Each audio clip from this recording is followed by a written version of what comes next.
My name is Kelly. I'm an artist, a seeker, a mama, a lover, a budding herbalist, and so much more. I live in a small coastal home in Australia with my 2 children and my partner. I never really got slow. I was busy, constantly chasing new goals, big dreams, figuring out how to make my life bigger, better, different, wanting to be fitter, stronger, older, younger, more beautiful.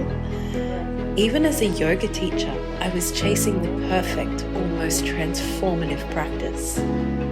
I never learned how to be with my life or my yoga practice, just the way it is.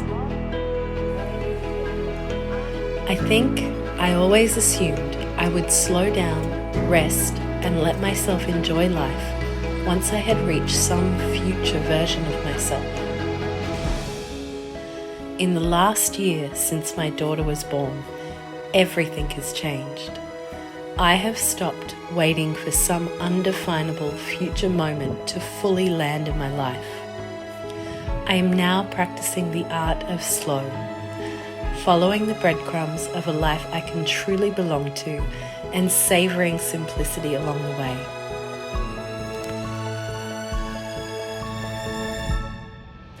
So in our little run-down blue rental that's full of spiders, a less than perfect aspect for the growing season, and a giant brick wall overlooking our backyard, I gift the bulk of my attention and energy to all the ways my life is already just the medicine I need. You see, these right here are the good old days, and imperfect as they are, I don't want to miss them.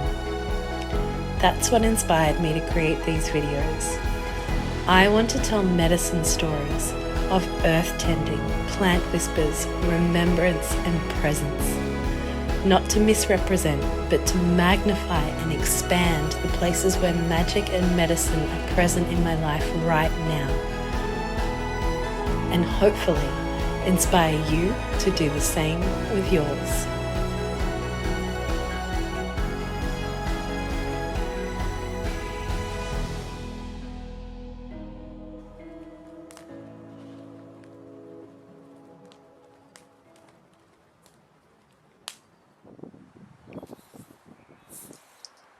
Nature teaches us of the fruitful darkness. In the season of winter, she tucks herself in and she rests. The cycles of death and rebirth are taking place. Life is being composted, regenerated, and reborn. Nature doesn't resist rest because she knows awakening is inevitable. And she trusts in her own regenerative cycles of abundance.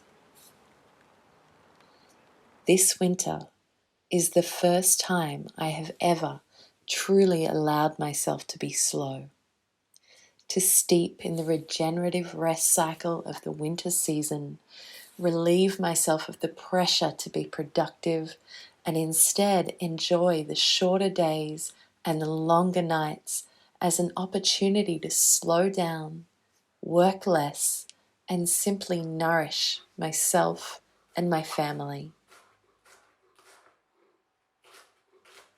In other words, I let myself be fallow.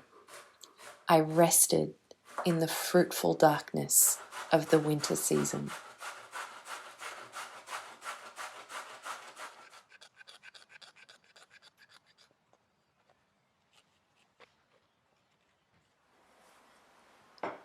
For most of winter, I drank an overnight infusion of stinging nettle tea.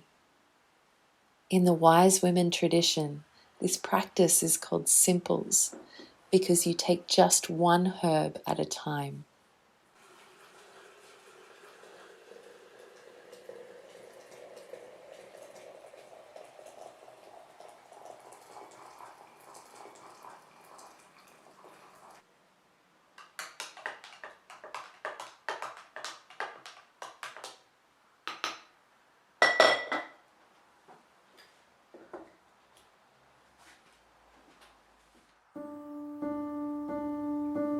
I found nettles to be the medicine of slow presence, attention, and deep nourishment. As I welcome this green medicine into my body, she floods my cells with nourishment, sings to my spirit, and I am shaped and changed by our exchange. Like a grandmother, they remind me to pay attention and delight in the details. They helped me step off the treadmill of perpetual productivity, appreciate the longer, snugglier nights of winter, and land in the rich and fertile ground of slow.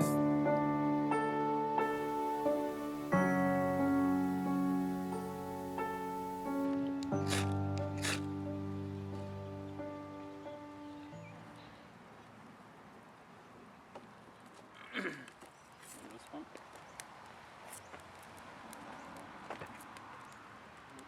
Connection over there.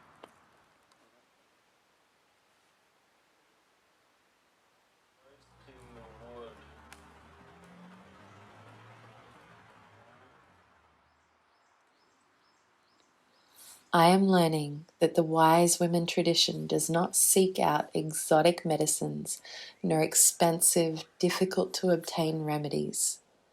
Instead, she asks us to deeply nourish ourselves with plants that are readily available at our fingertips. I study the nourishing herbs and I see them everywhere. Plantain, clover, dandelions, violets, and nettles in abundance. Medicine is quite literally all around me.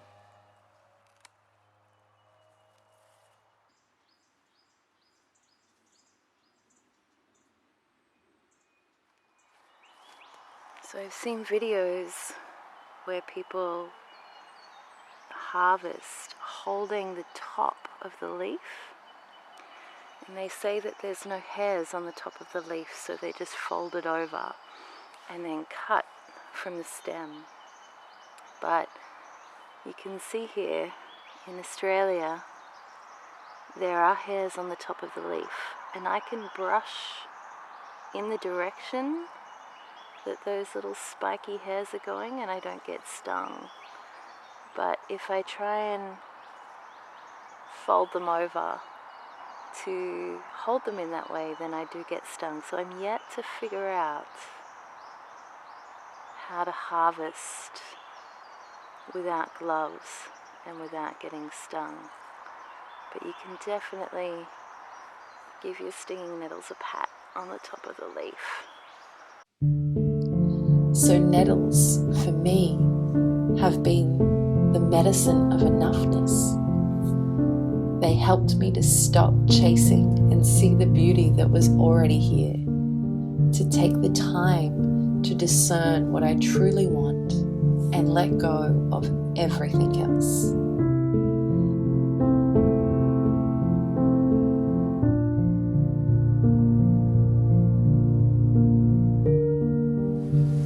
Nettles taught me to say, I don't need that. I have enough. I am enough.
I now see very clearly that if I can't rest in my life as it is right now, I won't know how to rest in and enjoy my dreams when they land.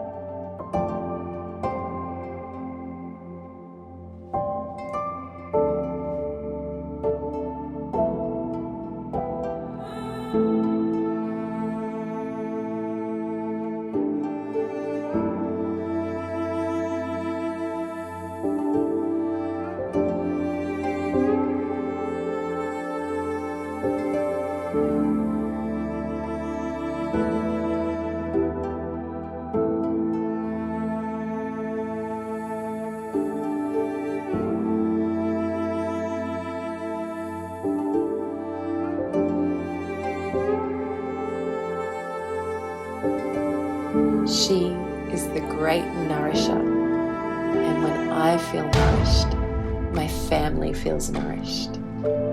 When I trust that I am enough, I let myself rest.